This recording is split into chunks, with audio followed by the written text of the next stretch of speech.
Welcome to this week's episode of Ocean Views. I'm very excited to be here with our special guest today. Lakshika, would you like to introduce yourself and tell us a little bit about what you do? So, hi everyone, my name is Lakshika. I'm 17 years old from New Delhi, India. And I don't deal with decision makers directly, but I have talked to a lot of school administrators of various schools in Delhi. I have talked to various businesses. I have a little experience of all the approaches one can take um, to create change in the society.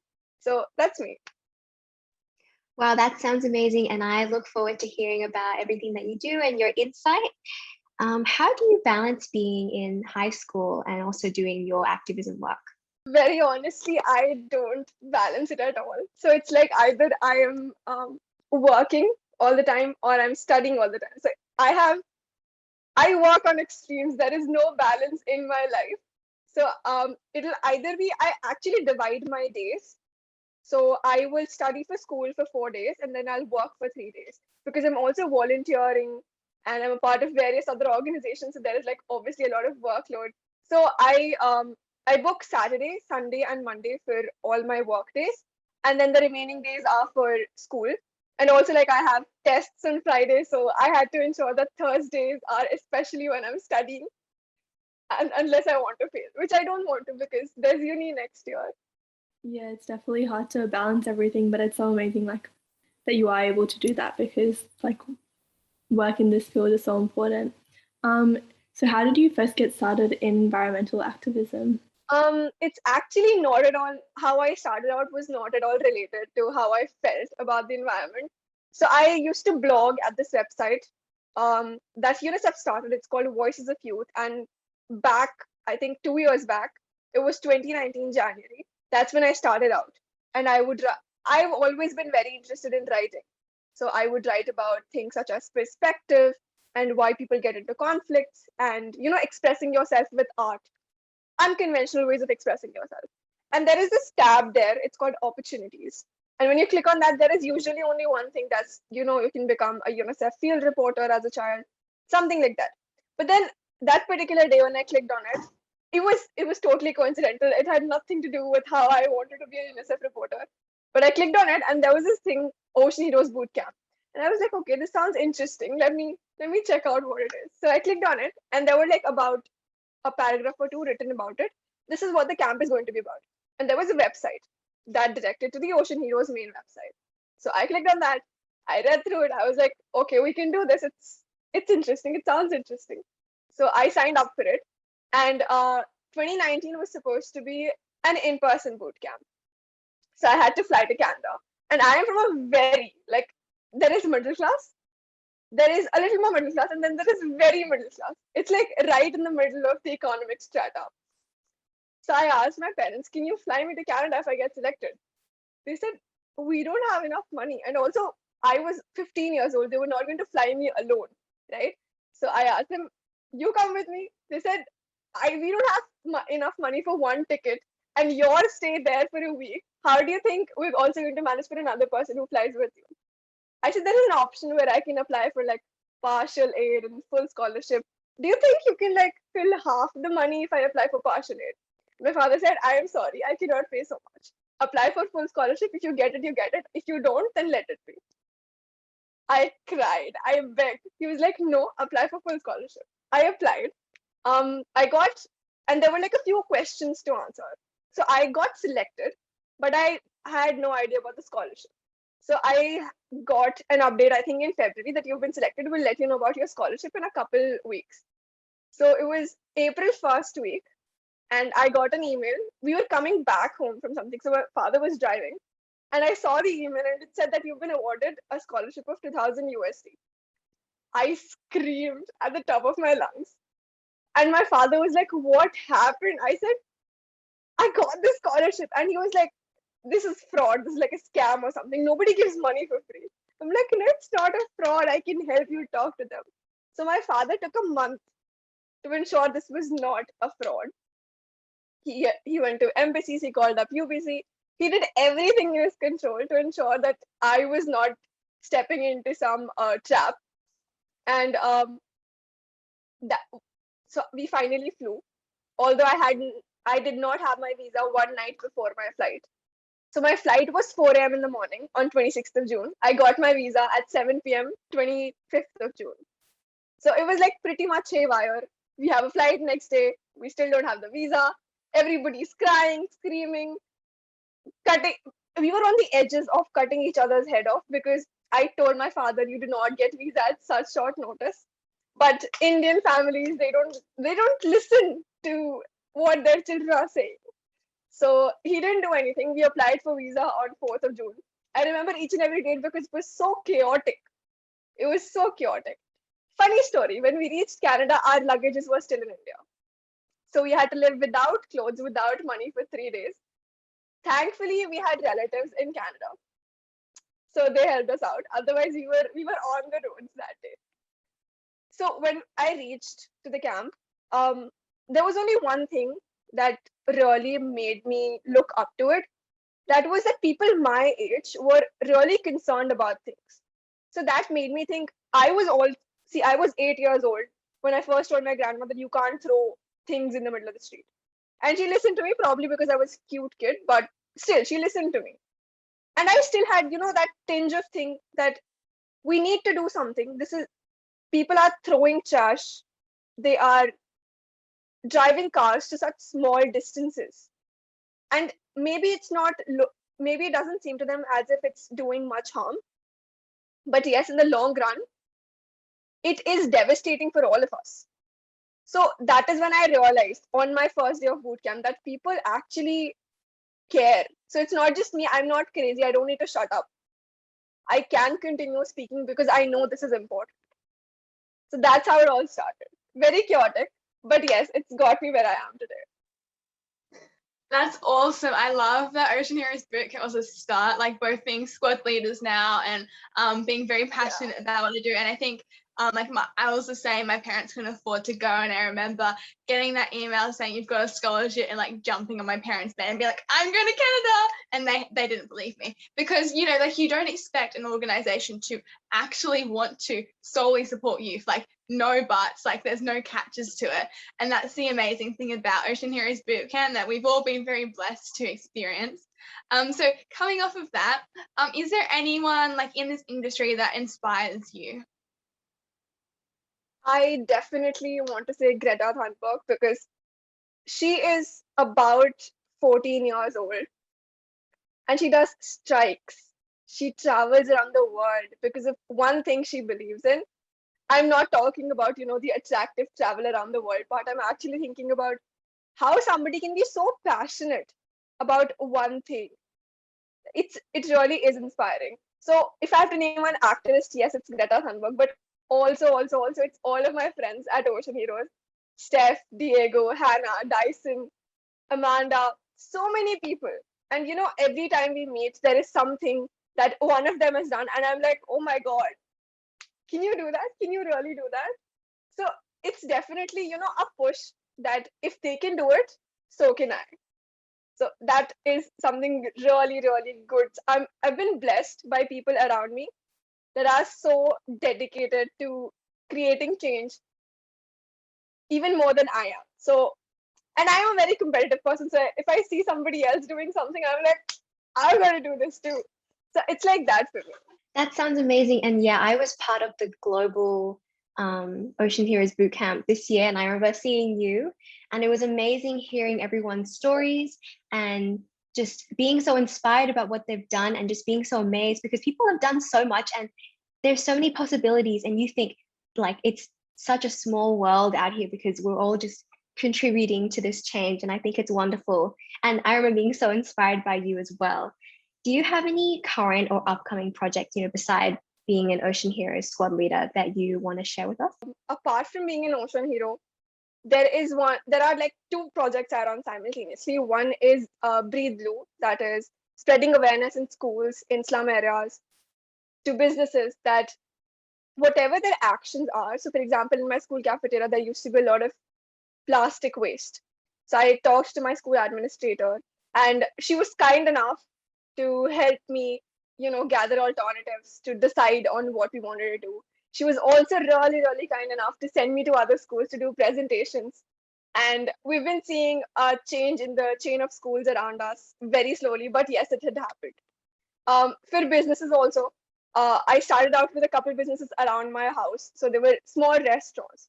And then after that, I moved on to more businesses such as like bathroom toiletries, a lot of businesses around my community only. However, once I started that, I would like, want to expand. Everything shut down. COVID is such a prick. We can't do anything about it. So one is that, and then I have been planning on. I am pretty much into advocacy and spoken environmentalism. So I've been thinking of starting a project. It's called I Speak for Us. So it's going to be a totally student-run initiative. It's not related to my school, but yes, I would be looking out for people aged 14 to 20 who would want to speak about the issue, because one of the very basic and major ways of expressing your concern about something is your ability of speech. And a lot of people I see are really good at it. Especially in the boot camp, we saw so many people all across India who wanted to speak so much about it. So if I can give them a platform, that would be really awesome. Yeah, I think the work you're doing in schools and businesses is so amazing, because not only are you like actively reducing like plastic waste, but you're also like raising awareness about like the importance of these things. So that's really cool. And definitely with the giving a voice to youth is so important as well. So what you're doing is so amazing. You talked a bit about how with COVID you've had to stop some of your projects. How has this like affected your work, and how have you like overcome like that challenge? Definitely I cannot go into schools. I cannot walk into schools and do presentations anymore. I cannot walk into businesses and do presentations. So especially for schools, what I have started to do is that we talk to the school administration that this is what we're trying to do, and they give us a date and we do a virtual presentation on that particular day. But a problem that we've faced with that is that not a lot of people are very interactive, because I understand when I'm in an online class and an online lecture, I do not want to talk to the teacher 24/7. I do not want to answer because she cannot see me and she cannot force me to turn my camera on. She cannot come to my house, turn my camera on, then go back and teach. So one of the things that I really miss about normal days is the interaction I used to have. For businesses, we can still walk in, but not a lot of people are willing to talk because of the COVID norms. So those were two very major issues. And I have also been involved in like some of the policymakers' work. I've talked to the chief minister, I've talked to the education minister, I wrote 27 letters to the prime minister, leading to which he banned plastic in the country. So with that, I think if I was to walk in, or if I was to make an appointment with a policymaker of the community today, it would be really difficult, because one, they'd ask me the purpose, and knowing that I'm like still a minor, I would turn 18 in a few months. But as of now, if I was to make an appointment, I would call up and they'd ask me my age and information, and they'd hear I'm 17 and they'd cut the call straight up. That, I understand it's the point, we're in the middle of a pandemic, but the chief minister is not free to meet a 17-year-old. I've done that. I've heard that. That's why I can tell you this is what's going to happen. So yes, talking to people, meeting them, creating impact has shifted from talking to people face to face and more towards running your campaign online. Because if you're not very well versed with online tools, Instagram, Canva, Twitter, Facebook, then probably your campaign is ending up as dead after the pandemic. So COVID has definitely taken a really bad toll on me. I end up working on my laptop. If I stay up in a day for 17 hours, I'm spending 15 hours on my laptop. That is working, studying, probably watching some Netflix for a couple hours. But I am on my laptop all day and I get such bad headaches. At the end of the day, I cannot explain. Everybody is having backaches nowadays because, you're sitting in one place. Even if it's your bed, how long can you sit for in one place? So that is also a big problem. Physical issues with COVID while running your campaign has become the general norm. Everybody has it. You cannot say, oh my god, I have backache, because the other person is ending up going to say the same thing. Oh my god, I have backache too. So it's become like a competition kind of thing, who has more problems while working online. I agree. Yeah, there has been so many, as you said, back pain and, sitting in one place. I definitely cannot. And yeah, you touched on, COVID being a prick, to use your words. I completely agree. It sucks. So we've got a lot of these challenges and everyone's kind of facing them, but how did you overcome them? So of course, when we could not go in person, it had all become over the phone or online. So for schools, yes, I've started doing online presentation. However, for businesses, I've not been able to do much because even my parents are concerned. I cannot walk out without being vaccinated, without a mask to talk to people. So that has been an issue. However, whatever businesses are working online, we've been constantly texting them that these are all the alternatives, but online gives everybody a mask to put on, that yes, we're listening to you, however you're not. So it's like that. We text businesses, they leave us on scene. Sometimes they revert back, and then we text back again, and then there's no reply, or they say that we'll do it, however when we visit there is no change. So that is something that we have not been yet able to overcome. However, with policymakers, yes, writing emails has been really, really, really easy, because you can copy paste and send the email straight away to so many people. So while while making your campaign run online, it's very important to have a team, because you cannot end up working 17 hours on a laptop. Secondly, it's very important to have departments in your campaign, that this is the marketing department, this is the creative department, this is the operations department. So that way, not all the burden runs on one person's head. I think that's really powerful, and I think in this time everyone's I keep hearing the word pivot all the time. That we have to keep changing our approaches, and it's really awesome to see everyone working out how to change their approaches and problem solving. So I think our final question for you today: you've had some amazing experiences, you've done some amazing things, and you're a young person in this industry, and you face a lot of challenges because of your age. So in your opinion, how powerful do you believe youth voices to be as young change makers, and what advice would you give youth who are wanting to get involved? I think definitely we are the voice of today's world, because we're the youngest generation here, and we understand what impact our actions today can have on the future generations. So that really does make us very powerful, very impactful, because not only do we understand what previous generations did, but also we understand that as humans we have tendencies, and those tendencies are not going to change across generations. So we have a great understanding of all the implications everything around us can have. So definitely, very, very importantly, we need to realize that everything we say can make a difference. As a young person, you're definitely going to be, especially if you're starting your campaign in high school, you're definitely going to be ridiculed. That something that I was told was that I am doing this for popularity. However, I did not understand how it connected to my work, how popularity connected to my work.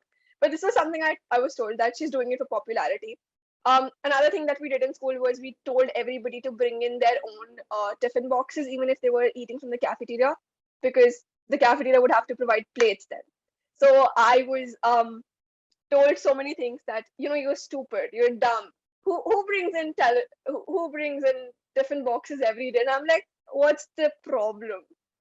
You just happen to carry a box in your hand to eat food. What's the problem? If you can throw a plastic plate and you're so used to it, just throw your tiffin box too. So you need to be very savage. You need to have comebacks when people come at you, that why are you doing this? What are you going to get out of it? So even another fun fact was that I had things written on my school desk: stupid girl, tiffin box girl, and stuff like that. And I was like, none of it is false. I am stupid, and I am probably the tiffin box girl because I introduced it. So you need to have a very thick skin You cannot let any of the criticism get to you. And at times it will, because sometimes it feels like the world is closing in on you and you cannot do anything about it. There is nobody to help you. Trust me, that is not true. There are so many people willing to help you, to support you, to listen to you, to talk to you, to help you run your campaign, to help you run your project. So just look out for them. In a bunch, in a group of 100 people, there will be 30 people who will criticize you for what you do all the time. If you're quiet, they're going to criticize you. If you speak, they're going to criticize you. If you stand, they're going to criticize you. If you sit, they're going to criticize you. They're going to find something to point out in every situation. But the other 70 will appreciate your work. I'm not saying don't take constructive criticism. It's very important, because sometimes when you're working, you tend to overlook your faults and overlook where you lacked. So that is where criticism can really help, especially when it's constructive, to help you actually. But random hateful criticism is something that you should not let affect yourself. Always vent out to someone if you are burnt out. Take breaks if you're burnt out. Nobody's saying that if you're an activist, if you are an advocate for something, you cannot take rest, you cannot take breaks. You can. So taking a week off, taking 2 weeks off, even a month off is not a bad thing. Your feelings about the issue are not going to change. What you've already done is not going to change. It's only that you're going to rejuvenate yourself, that that a month off will help you make the decision whether or not you want to continue this. If you are willing to give what it takes. So taking time off becomes very important. Another challenge is that because of our age, we are thought to be naive. And sometimes we are, because while this has happened to me, while planning out all the things I wanted to do, some things were like, it's not practically possible. So I made a questionnaire and I distributed it to all the students in my school, all the students. And some were absent, obviously, due to obvious reasons. The next day, when I was like counting up the questionnaires, they were less.